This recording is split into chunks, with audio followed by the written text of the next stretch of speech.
Hey, what's up, everyone? So I got a long one for you. This video is going to be about 37 minutes. This is actually me playing with what I consider the best team in Evil Dead.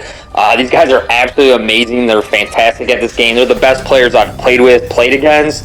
Best part too is like everybody on this team is so cool, so chill. Like not only are they great players, they're great people.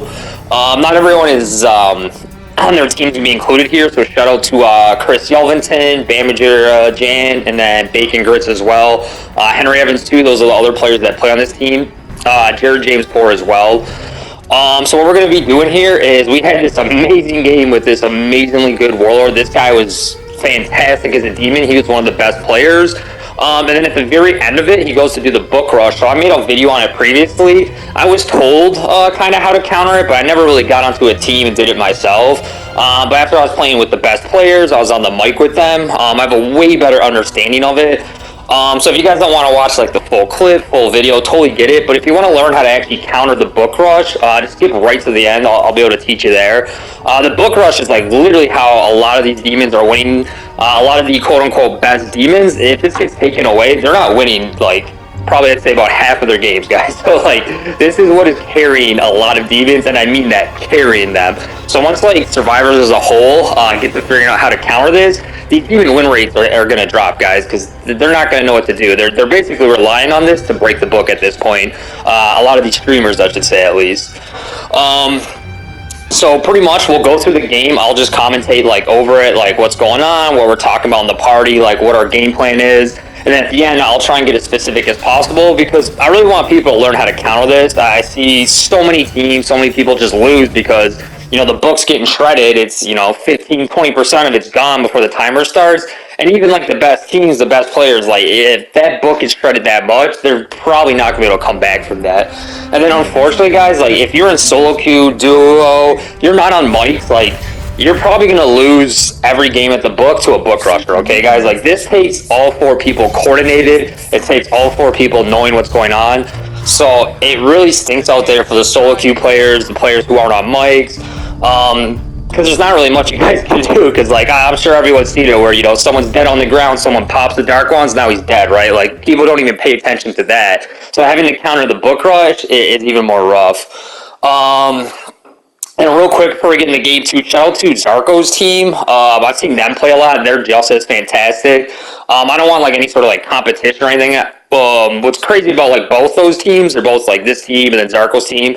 You know, everyone's like super cool, chill, awesome, respectful, which is hilarious, right? Because I feel like survivors and demons have been like fighting and arguing with each other, but the top like survivor teams are like cool people. They're great people. They're awesome people to get to know. But then the quote unquote top demons, they're just total jerks and total losers. So it's like it's kind of funny to see like the contrast in it, because there's supposed to be all this animosity between survivor and demon, but really if you look at the top survivors, they're cool as hell. In fact, a lot of them want changes that benefit demons, but these top demons won't even like throw a bone to survivors, so it's ridiculous.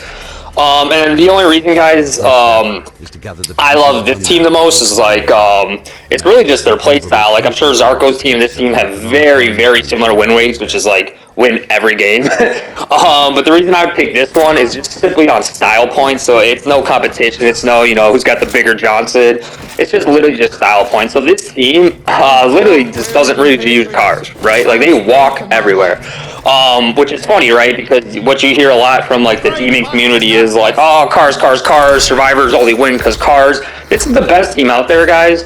And they don't use cars. Like you'll see us like when I play with them, I probably, you know, use them a little bit more with them. They're probably a little more inclined to walk, whatever. But like you'll see this game, like we're not really like rushing with cars. We're not driving everywhere with cars. We're walking a lot.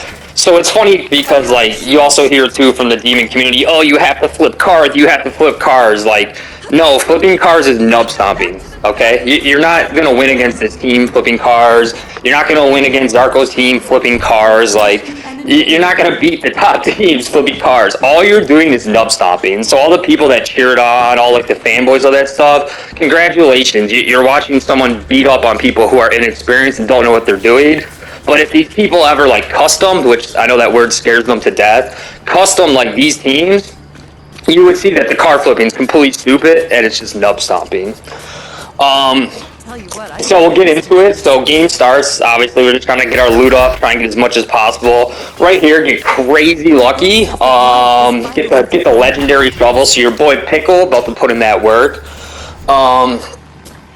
And then pretty much we're just gonna go through. Just the whole main goal right now is just loot. Not even really too worried about grabbing the pages just yet. We're just trying to get all of our colas up, our amulets, get as much loot and pink F as possible. And then shouts out to this demon as well. This guy was super good. He's definitely like the best demon I've played against in a while. He was really cool too. I messaged him, told him he's a beast. He told us we're the best team. He put in all caps. So like big props to this guy. This guy was really cool. Super hard fought game. Like once we get to the end, guys, you see the box score. Like everyone did fantastic. Like there wasn't one person, all 5 of us included, that didn't play really hard, play really good. So this was an amazing game, and this is what you guys should be looking at as far as like top tier gameplay. Like you guys look at these other people and think it's top tier gameplay. It's not. The people you think are top tier, they're ducking lobbies, right? They literally have stupid excuses for ducking lobbies. They refuse to do customs, and they're playing at these awkward times where like the average adult is asleep. Okay, the average adult's working 9 to 5. So if you're playing in that time, or if you're playing like after midnight, like you're not playing the average adult, okay? You're playing against the very few people that somehow can stay up that late, and then the 9 to 5 people is generally like your stay-at-home moms. It's people it's stuck in school. So prime time in gaming is generally like North American, like after 5, and then like in between 10. So that's where you guys are going to see like your most competitive sweaty games. It's not in these other weird time zones that like you see these people play and then they claim they're top tier, but 99% of your matches are solo queues. Okay. Yeah, what we're doing now, we're just slowly moving over to the pieces. So like nothing really too crazy to commentate. What we're running is one of my favorite lineups. I actually think the most competitive right now is you actually swap out Ed for Hunter Ash, especially with the Book Rush. Like Hunter Ash, guys, is the #1 counter to the Book Rush. He's amazing to have. So basically, you ever see him Book Rush, like don't pop the dark ones with your Hunter Ash until he has his cooldown. Because once he has his cooldown, bang, you see him Book Rush, you just kick him right out. And then I see these other streamers try and say, like, you can shoot them out. You can't shoot them out, guys. Like, they're lying to you. The people that are defending book rushing, again, they just don't want survivors to win. They want 100% win rate. And, there are things that are obviously, unfair to Demon. But to sit there and be like, yo, book rushing's cool, book rushing's fine, like, that's absurd, guys, okay? It's like loading your boxing gloves up with some concrete and then being like, well, he was taller and bigger than me, so I had to do it, so it's fair. It's like, no, like, 2 wrongs don't make it right.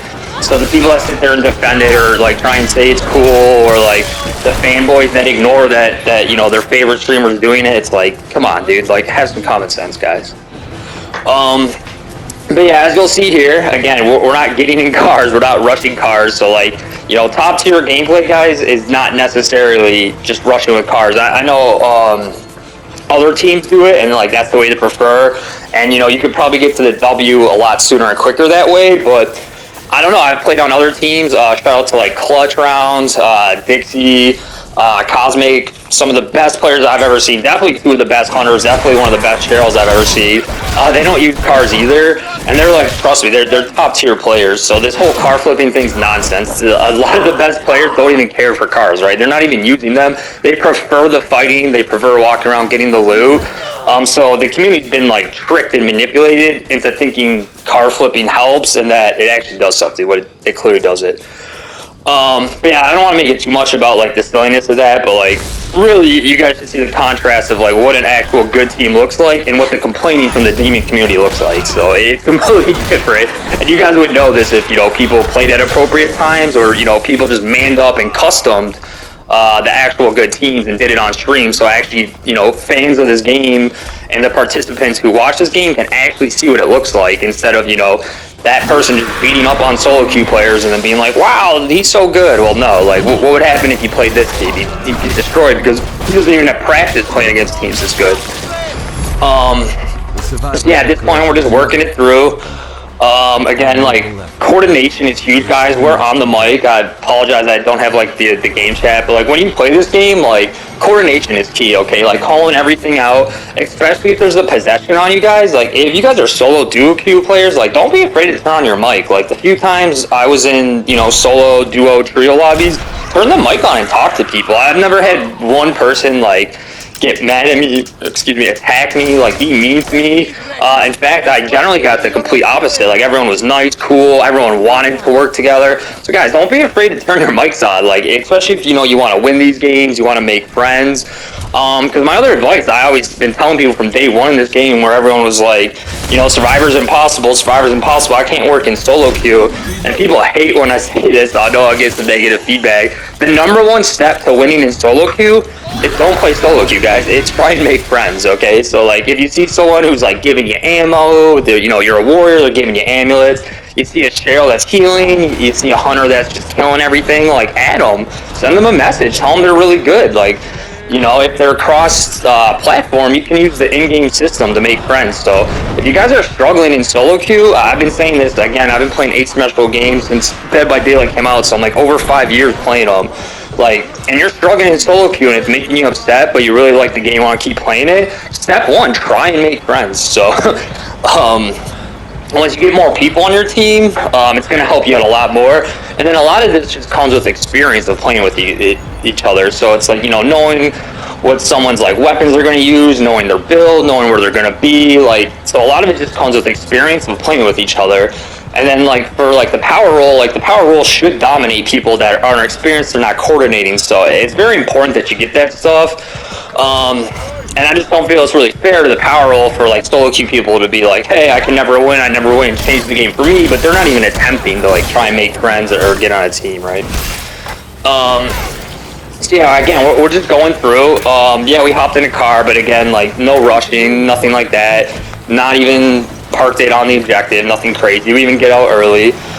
So again, like, the top teams really don't care about cars, and you really don't need the cars. Like, if you have good coordination as far as, like, you know, the warriors getting the stuns in, the healer is healing everyone, and then the hunter and Annie, your leader, are all, like, taking care of all the possessions, you know, you can win the game without having to rush. You can win the game without having to split push, anything like that.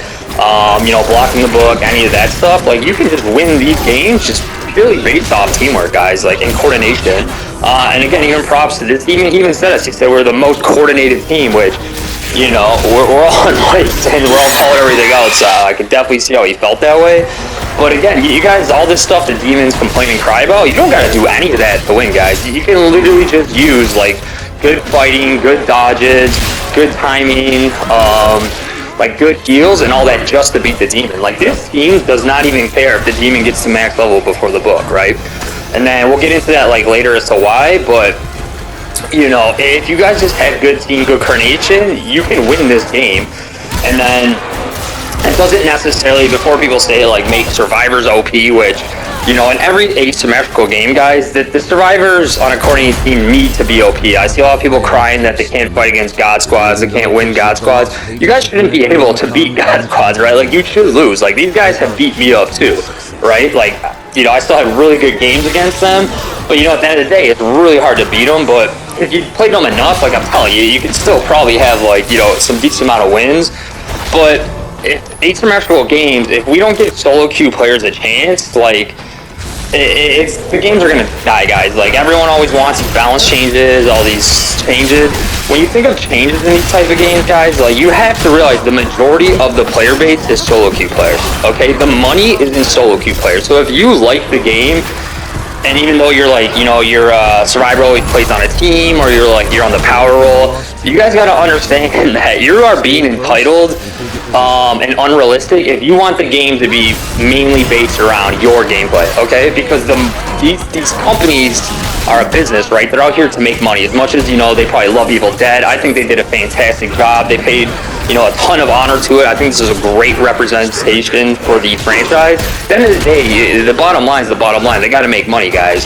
So I know, like, even in Dead by Daylight, a lot of people would get mad at all the changes, but guys, 90% of the player base is solo queue, so when you're asking them to not to take care of solo queue players, you're basically saying ignore 90% of your money. So, like, just think about that in your daily life. Like, think if you're at your work, and then they tell you to change something that's going to take away 90% of your money, right? Like, 10% of the office comes off and says do this, and then 90% says nah, do this, right? Like, would you guys want to mess up 90% of your money? I wouldn't, so... What I always say they could do, because I personally find it's an impossible task to even balance these type of games, to ask developers to come up with some perfect balance. What I just want to see happen, again, I'm not a developer, so I don't even know if this is possible. What I think they should do is, if people load in individually, or even in a trio, right? Buff them, buff those survivors, maybe take away an objective, or nerf the power roll, right? And then vice versa, if they load in as like a 4-man as a team, give them a nerf, add another objective, add another map piece, add another zone they gotta do, buff the book health, or just even nerf the demon. So I think that's the only way that these asymmetrical games, again, I'm talking about all of them, so like Dead by Daylight, Predator, Evolve, Resistance, this game as well.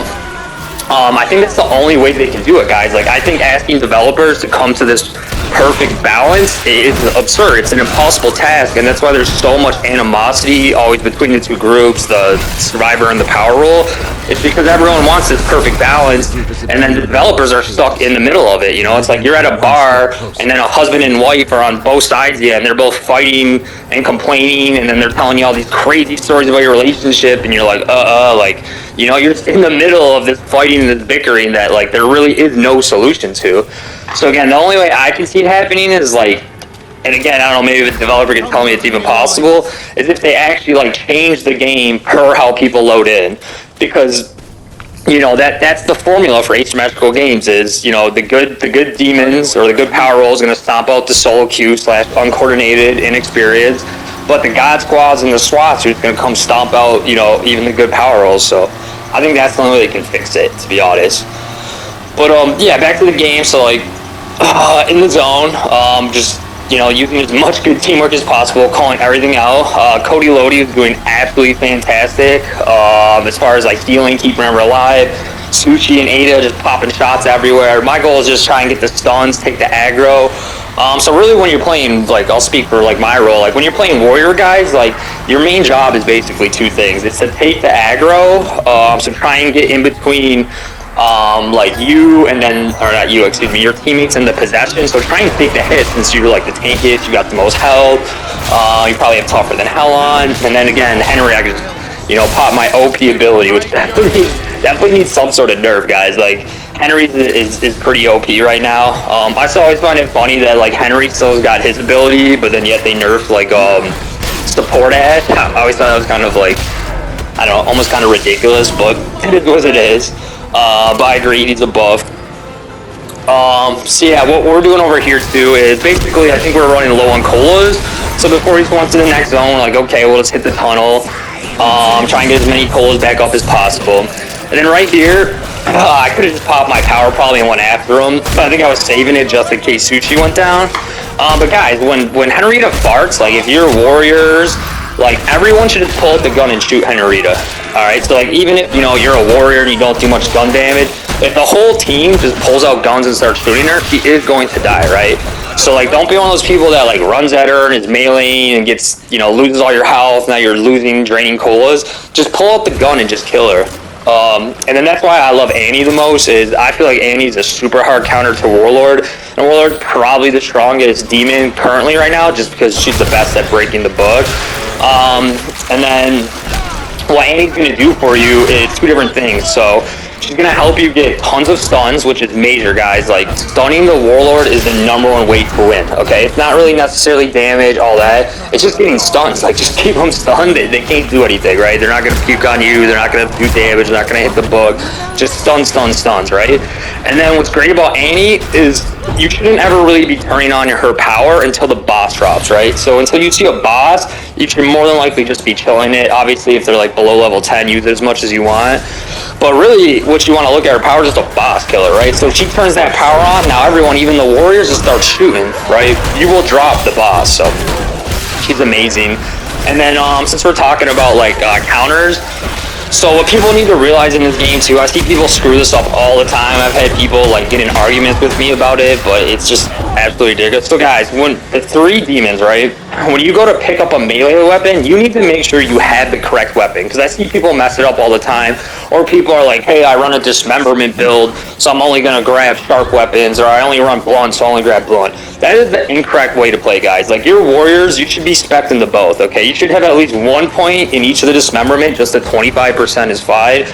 And then you should have at least a 1 point in the blunt as well. The 15% is perfectly fine. But this is how it works, guys. And if you're not doing this, you are behind the 8 ball. And even though you may still be winning, you may not seem like this is even true because you catch all these W's. This is how the game works, guys. You want blunt items for Warlord, okay? The whole team wants anything blunt because stun locking is key. And if you guys don't know, the stun damage doesn't actually scale with weapon quality, right? So a white sledge, literally, and I think this is something they should fix, the white sledge is literally deadly to Warlord, okay? But like anyone on your team, even like your support, your leaders, your hunters, like if they have a white sledge, that is just absolutely deadly to Warlord. So everyone should have a blunt, okay? If you play Necro, it's the opposite, right? Everyone should have a sharp weapon. They take extra dismemberment damage, so everyone should have a sharp. So you should be running like swords and the axe are like your 2 best, okay?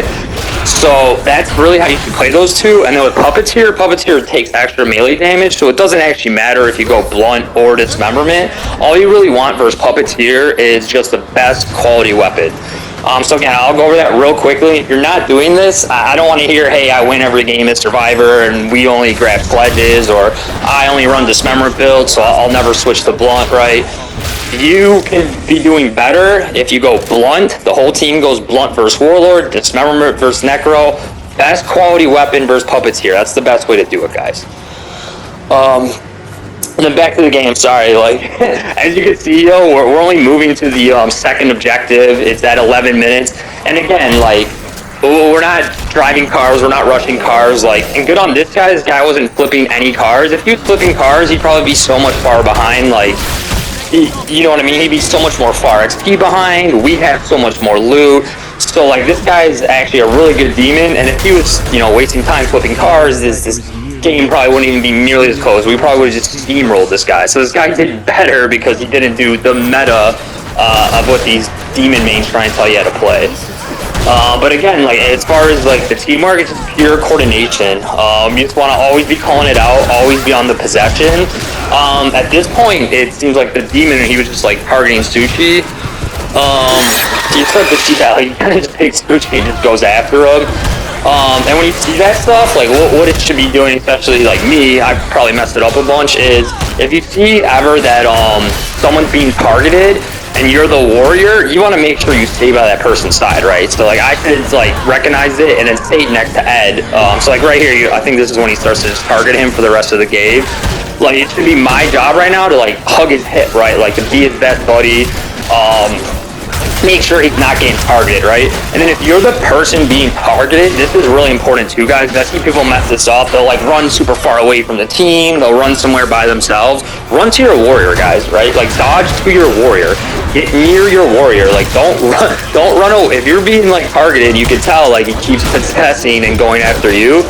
Don't run away like somewhere weird. Run to the warrior. Let your warrior stun lock him, okay? Let your warrior get in front of his face and take all the hits. So both of those are really important, guys. So between like your warrior and your targeted person, you guys gotta work together. So that's where I see a lot of survivors make mistakes as well. And then, pretty much like, look at this guy's level, right? Like he's level 23, right? Like the majority of people would be like, oh wow, you have no chance. He's 23 already. You didn't even finish the second objective. That's fine, guys. Like we're not worried that the demon can get to max level, and we'll just win with teamwork. And again, like before I hear this Survivor's OP thing, this is a top tier team, guys. There's probably 2 teams that are this good. So this team and then Zarko's team, right, guys? Like this is not your average game. Like this is. I have never even ran into these guys or Zarko's team in public lobby. And again, I'm over rank 300, so I played hundreds and hundreds of demon games, right? So like before people freak out and want the game balanced and changed around, like me saying that survivors don't even got to worry what level the demon is. this is not your average game. This is very rare. Very rare you'll run into these teams. And then I remember like Scott Jund and True Talent. We're going at it in Dead by Daylight, where True Talent kept crying about, you know, full teams, blah, blah, blah. And then Scott pointed out that, like, he wasn't even playing teams, right? Like, he was just playing good players. And then Scott basically makes a great point where, like, these God Squad teams, these SWAT teams, you're not really playing them. Like, when you hear the SWAT team down, that's not a SWAT team, guys. Like, this is a SWAT team. Zarkos is a SWAT team. And did Zarkos team go down when he played the best demon? Like, no. No, guys. So there was no SWAT team down. Those aren't SWATs, guys. You guys are cheering on people just, you know, stomping out non-teams. It's absolutely ridiculous. And then, yeah, so at this point, I think we're just checking loot again. So, guys, it's super major to share your resources. I mean, this would probably be a basic tip at this point, but just make sure you guys are sharing your resources. Make sure Cheryl's always counting the colas. Like, we're always counting it out loud. So if we're on the mic, you hear like 6-7 or something, you know, 6-5, something like that, basically saying, like, how many colas, how many amulets they have. So we're always checking that, always checking. We don't really want to, like, push objectives or push too far. Without Cheryl having colas, so that's huge, guys. Like, you're not gonna win without, you know, Cheryl being able to heal you. Cheryl is majorly important to the game. Or just even just to support that's healing you. It doesn't necessarily have to be Cheryl, but yeah, so right here, Demon does a great job. This is probably my fault, like I was saying earlier. Like, I should have been on Sushi's hip this whole time, so I could have definitely helped him out a lot more. I should have been like hip to hip with him, never allowed like this warlock to get hidden on him. So yeah, this Demon does a great job, gets it down. So at this point, you know, we gotta get it soul, we gotta get him back up. So I'm just trying to get as many stuns as possible. This Demon's smart. He's like, I want nothing to do with redheads, which us redheads are like the greatest thing in the whole world. So, you know, I don't blame him. You know, he wants no part of it. We're big, tough, mean guys. Yeah, just staying away. And then right there, I believe they're just grabbing all Sushi's stuff. So we're just getting ready to leave. And then again, Henry's OP, guys. Like, if, you know, they're possessed and they're hitting you, pop that power. Like, a lot of people are going to save his power for pickups. They're going to save it for defensive. It can be used very offensively, guys. Like, it is a very, very deadly offensive maneuver as well. It's a ton of utility, but a lot of people, when they talk about or use it, they don't talk about the offensive side of it, which is you can pop your power, and now you can just beat on whatever for 7 seconds with impunity, right? Like, they're not going to hit you. They're not going to stun-lock you out. So use it offensively, guys. You don't just have to save it for pickups. You don't just have to save it for some sort of, like, get to the car, some sort of utility. Use it offensively, guys. Don't be afraid to turn it on and then go beat the boss up. Don't be afraid to turn it on and go, you know, melt the possession. Like, it can be used offensively. And then right here, right, like, we even try and get in a car, the car's glitched. It's like, alright, whatever, we'll just go back to walking. So again, top tier teams don't care about cars, guys. They really don't. Like, and that's what I think is so funny about the whole fighting animosity is it's like, you know, you can win just by walking, guys. Like, the car flipping thing is just so dumb, right? And the coordinated teams can literally just beat you just by using, like, good gameplay and good coordination. So that's just so silly, so childish. And then right here, I get caught slacking. I'm behind the team. I should have definitely been ready with them. But here's, like, a good pro tip, too, right? Like, so I'm about to stun him, so I just tell him, like, stun, like, we're good to go, right? We don't have to kill that unit. We don't have to kill it. We don't have to keep fighting. I got the stun, just go. So, guys, if you're ever fighting, like, near a car like that, you gotta get away. You don't have to kill that possession. You don't have to sit there and keep fighting it. Just get the stun and then just run away. So, don't waste your time. Don't waste your resources. Just, you know, stun it and go. And then at this point, we're just heading to the Dark Ones. And then it becomes it's a really good fight over here at the Dark Ones as well. So again, more props to, you know, everybody in this game. This is definitely like a top tier game. I know Zarko had the video, he's like top 1%. This is like top 0.05%, you know. We're 0.05% better, you know. Just kidding. So yeah, pretty much we're going here. I believe we didn't loot all of Fishing Village early, so I think we can still get more loot here. And then right here, like, I could even drop my shovel, but like, that's also like a pro tip, guys. Like, if you're a warrior right now, like, you could drop your weapon too. Like, I feel bad to be like, oh, look at that, I just beat down Sushi because, you know, I didn't drop my weapon. And then again, I know people go insane, they go crazy about it. I personally feel there should be some sort of lock on it. Like, you know, you get cleared up, your inventory gets locked for like 5 seconds, which if you ever guys are driving and like you're a passenger in a vehicle, check your inventory. Literally locked. It says like the flute has locked it. So I think initially, like even the Necro flute was gonna lock your inventory for whatever reason. But I'm just wondering if they could just do that same thing. Like when you get feared up, just lock it for like 5 seconds, right? Like, and that's it. And then if they don't possess you within the 5 seconds, you're good to drop your weapon. I think that's fair on both ends, because when people talk about the dropping weapons, it's always super beneficial for the other side. It's always, oh, I should always be able to drop it, or they should never be able to drop it, right? Like, no one ever wants to meet in between, which is just ridiculous, guys. Like, I don't know why there has to be so much animosity, so much fighting. These devs are amazing, okay? I've written to these devs a few times. They are so cool. They are so understanding. They write you back in very specific messages. I'm sure I've seen a couple where they get the generic response, but the few times I've wrote them with very specific questions, they write you back with very specific answers, so I can tell, it's not a robot, it's not some corporate message. These guys really care about the game, and they really care about feedback as well. And then I've seen people, on my YouTube, people have messaged me, people on Twitch have come up with like fantastic ideas. Write the devs these ideas. Like, they will listen to you, and I'm sure they will implement these ideas as well. Like, these devs are amazing. Like, I come from Resistance where they didn't even care about the game, right? They left it broke it.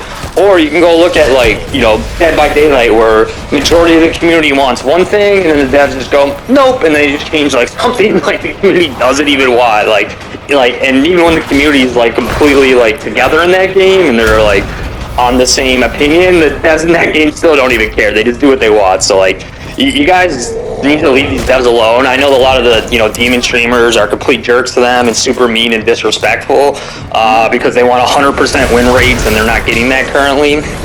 But like, these devs are awesome, guys. So everyone just chill on them. They're super cool. They're super nice. And for all you people who have really good ideas, tell them. Let them know. Like, they may put that idea in the game. Like, they're very receptive to good ideas and good advice. So yeah, now we're gonna get to like the major part of the game. So this is really important, guys. So when you are playing at the Dark Ones, first things first step, you guys gotta learn to 99 the Dark Ones. So I mean, bring it to 99%. So I don't know if anyone plays like Dead by Daylight. That turn's probably similar to them. So like 99% the gen, 99% the exit. Same thing with here. So what I mean by that is, do not break the Dark Ones, guys. Do not just pop it. I know it's like frantic, everyone's in a rush. Do not pop it. And you gotta bring it down to about 1%, so it's like popped in one thing, right? And I get in solo, this is what I was saying earlier, like solo queue, duo, even trio, right? That one person could pop it on you. So everybody needs to understand this. Like, this is a very important game mechanic that everybody needs to understand, and this is gonna change Survivor-like lifestyle. So basically what we're doing here is we're just going to try and get it down to 99 as possible. And then once it's 99, there's 2 things that are just absolutely major, okay? And if you do not do these 2 things, you are going to lose, okay? The demon is going to beat you. You could have absolutely been beating the demon up, game was super easy, you think you got an easy win your bag, boom. But if you do not do these 2 things, you are going to lose, okay? So first things first, once it's 99, the first thing you need to do is you need to run around the Dark One. So you can see Suchi over on my right. That's what he's doing right now, or what he just did, right? So he ran a whole circle around the Dark Ones. What he's doing is he was checking for proxy portals. So even if like you 99 it and then you're fighting, and then you're like, okay, we just fought, let's pop it. No, he still could have put up more proxy portals. So you need to constantly be checking for proxy portals, guys. You constantly need someone on your team, or just your team in general, to be running around it, popping them, right? And then right here, the other big key we have is as soon as he is possessed and he's away from the book, right? Because you've seen him try and run in there. We didn't pop it. He was running in, he was running out, right? As soon as we pulled him away, as soon as he was like, whatever it was, like the 15 yards away on me, I told him, pop it, right? Because he's that far away, he cannot book rush. So again, 2 things prevent the book rush, which I apologize in my other video, I thought it was a little stronger than it was, but after like playing with like this team and then, doing it with them, it's really not that bad, guys, as Survivor. It's really stoppable. And again, these best demons, if you guys start doing this to them, they're gonna start losing a lot. It's gonna be hilarious, because a lot of them are literally relying on this. They probably, I'd say in my opinion, get about half of their wins at the book by doing that, right? So again, get it to 99, check for proxy portals, and then do not pop it until you know you're safe, okay? If you see him in the Dark Ones, do not pop it. If you see him doing nothing, do not pop it. Wait until he's possessing something, he's far away, and then pop it. wait until you know he cannot just run in there and start getting free hits. And again, I know that takes a lot of like, coordination and, solo, duo, trio. You guys are kind of, probably screwed on this. I'm sorry. And you're going to constantly keep losing. But as far as the teams go, that's how you guys got to do it, right? So it's just very important you follow those steps. Obviously the rest of the game is just very standard. How this team does it is basically, everyone get in front, body block, and then the hunter's job. The hunter right now has actually the most important job. You may think it's the warrior with the stun, but really what we're doing here is the hunter's got to take care of all the AI, okay? So all the other 3 people are working on the possession, getting the possession stun lock. The hunter's got the most important job, which is just to kill the random AI, guys. If you do not take care of the random AI around the book, that's where you're really going to lose, okay? Because the demon only has so many portals he can place, and then once you kind of like, kill the possession, it's really easy to kill the other AI that pops out of it. But really what can get messed up is like all the other random AI that just comes running around. That's really where you can take the L, guys. So, and then basically, that's how it is. So that's really how you stop the book rush. And then that's the biggest mistake I'm seeing survivors make now, guys. I'm watching you guys whoop these people, spank these people, make the game look quick. Then you're getting to the end and you're just popping the book way too early. Like the proxy portals are still up. There's a lot of these times I've seen the demon even has like a unit in the dark ones and you're popping it. You guys gotta find the right time to pop it. When he's possessed, he's far away, he's chasing someone away from dark ones, pop it. He's in a boss far away, pop it. You have a unit stunned, pop it. So like you guys gotta start doing that. You're gonna keep catching all these yells. And then look at the stat line. Like this is what an actual like top tier gameplay like looks like as far as like not rushing. Like I said, like survivors don't even need cars, guys. Like you just need really good teamwork. And like I said, shoutouts to everybody in this game. Like this game's insane. Like 138,000 on Henry, 105 on Ed, 26,000 on Cheryl with 20,000 healing, 43,000 on a leader. Like that's insane. And then come over here. Like look at the demon. This guy went nuts too. He had 44 units possessed. 58,000 damage. 58,000 damage to survivors. Like, so just all around, like, great gameplay, guys. I'm sorry for the length. I was just trying to get this gameplay out there so everyone can see what, like, actually top tier gameplay looks like. And then show everyone, like, you can't stop the book rush and you need to start doing it or these demons are just going to be getting easy wins off you guys. So, thank you guys for listening to the long video. I hope everyone enjoys their weekend as well. Take care.